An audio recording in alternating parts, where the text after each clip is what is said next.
Hello everyone. आज हम discuss करने वाले हैं दिल्ली यूनिवर्सिटीज़ के एडमिशन 2022 के एप्लीकेशन फॉर्म्स के बारे में बात करने वाले हैं। फॉर्म्स कब तक के आएंगे और उससे पहले आपको कौन कौन से डॉक्यूमेंट्स रेडी रखने हैं, ये हम इस वीडियो में डिस्कस करने वाले हैं।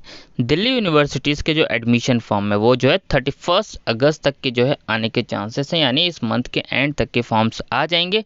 आपको कौन कौन से डॉक्यूमेंट्स की रिक्वायरमेंट होगी, अगर इन केस कोई डॉक्यूमेंट्स आपके पास नहीं है तो आपको क्या करना है, तो हम एक एक करके जो है हम सारी चीज़ों के बारे में डिस्कस करेंगे। अगर आपके पास कोई डॉक्यूमेंट नहीं है तो आपको परेशान होने की ज़रूरत नहीं है, आपका एडमिशन जो है हो जाएगा। आप डॉक्यूमेंट्स बाद में भी सबमिट कर सकते हैं, लेकिन किन किन डॉक्यूमेंट्स की सबसे ज़्यादा ज़रूरत पड़ेगी। सबसे पहली चीज़ जो डॉक्यूमेंट्स की ज़रूरत पड़ेगी, यहाँ पे देखिए लिखा है, देखिए तैयार कर लिए डॉक्यूमेंट्स। सबसे पहले देखिए पॉइंट नंबर 1, जब प्रोस्पेक्टस रिलीज़ होगा, CUET का जो कि DU रिलीज़ करेगा, उसके अंदर आपको बताया जाएगा डॉक्यूमेंट्स क्या होंगे। लेकिन डॉक्यूमेंट्स जो यहाँ पे बताए जा रहे हैं नॉर्मली यही डॉक्यूमेंट्स आपके रहने वाले हैं। पहली चीज़ 10th का सर्टिफिकेट चाहिए होगा, क्योंकि डेट ऑफ बर्थ प्रूफ आपका चाहिए होता है। देखिए दो चीज़ों की रिक्वायरमेंट होती है, एक डेट ऑफ बर्थ के लिए सबसे ज़्यादा ज़रूरी होता है, और दूसरी चीज़ अगर आप किसी कैटेगरी में अप्लाई कर रहे हैं, जैसे कि जो है OBC से, EWS कैटेगरी से, SC ST से, तो आपको वो पर्टिकुलर कैटेगरी का सर्टिफिकेट भी देना होता है। ये दो चीज़ें तो सबसे ज़्यादा ज़रूरी है, और 12th की मार्कशीट। ठीक है, तो ये चीज़ें सबसे ज़्यादा ज़रूरी है। बाकी और क्या क्या ज़रूरी है एक एक करके बात करते हैं। ठीक है, तो आपके पास 10th का सर्टिफिकेट होना ज़रूरी है।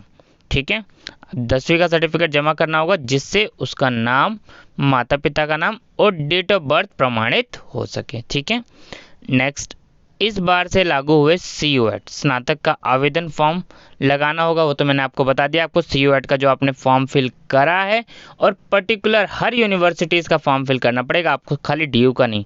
12th का सर्टिफिकेट कंपलसरी होगा, वो आपको देना है, वो आपको स्कूल से मिल जाएगा। ठीक है, नेक्स्ट, आरक्षित श्रेणी, यानी अगर आप किसी रिजर्वेशन कैटेगरी से हैं तो आपको क्या करना पड़ेगा, रिजर्वेशन सर्टिफिकेट आपको जो है सबमिट करना पड़ेगा। ये आपको ध्यान रखना है, चाहे आप SC कैटेगरी से हो, चाहे आप OBC कैटेगरी से हो, तो वो जो है आपको सबमिट करना पड़ेगा, ये आपको ध्यान रखना है।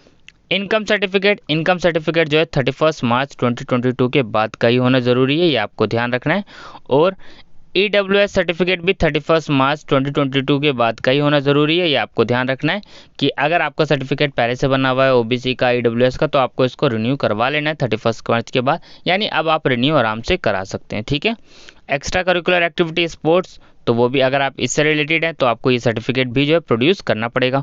उम्मीदवार और माता पिता का नाम सभी प्रमाण पत्रों में सही होना चाहिए, यानी जो नाम आपकी 10th क्लास की मार्कशीट में लिखा है 12th में भी वही लिखा होना चाहिए, यानी चेंजेस नहीं होने चाहिए। ठीक है, इसी प्रकार जो है अदर कैटेगरीज के लिए, तो यानी सिंपल सा आपको ध्यान रखना है 2 से 3 ज़रूरी चीज़ें। पहली चीज़ आपके पास 10th का सर्टिफिकेट होना चाहिए, दूसरी चीज़ आपके पास जो है 12th का सर्टिफिकेट होना चाहिए, और तीसरी चीज़ अगर आप किसी रिजर्वेशन कैटेगरी से अप्लाई कर रहे हैं तो आपके पास रिजर्वेशन कैटेगरी का सर्टिफिकेट होना चाहिए। ये सबसे ज़्यादा ज़रूरी रिक्वायरमेंट डॉक्यूमेंट है, ये आपको ध्यान रखना है। ठीक है, बाकी जैसे ही फॉर्म्स आएगा फिल कैसे करना होगा आपको वीडियो बना के अपडेट कर दिया जाएगा। Thank you.